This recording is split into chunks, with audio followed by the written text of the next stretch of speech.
अस्सलाम वालेकुम फ्रेंड्स, सरदार ज़हूर हुसैन आपका बॉटनिस्ट फ्रेंड। उम्मीद है आप सब खैरियत से होंगे। व्यूअर्स, जिन लोगों ने सऊदीया में वक्त गुजारा है दुबई में, तो वो इस पौधे से वाकिफ़ होंगे। जी हाँ, ये सऊदीया का पुदीना है, हबक पुदीना। हबक मिंट इसको बोलते हैं।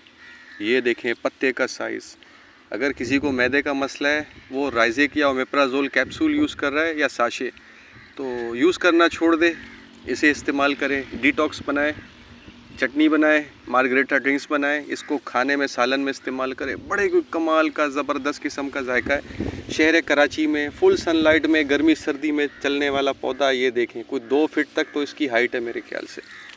और ये पूरा खेत मैंने लगाया हुआ है और बहुत जल्द इंशाल्लाह इसकी सप्लाई पूरी कराची में दी जाएगी। कैसा बेहतरीन और ज़बरदस्त पुदीना है। हबक मिंट, माउंटेन मिंट भी इसको बोलते हैं, स्वाति पुदीना भी इसको बोलते हैं, लेकिन ज़्यादातर ये सऊदी पुदीना के नाम से मशहूर है और सऊदीया वाले इसको हबक मिंट बोलते हैं।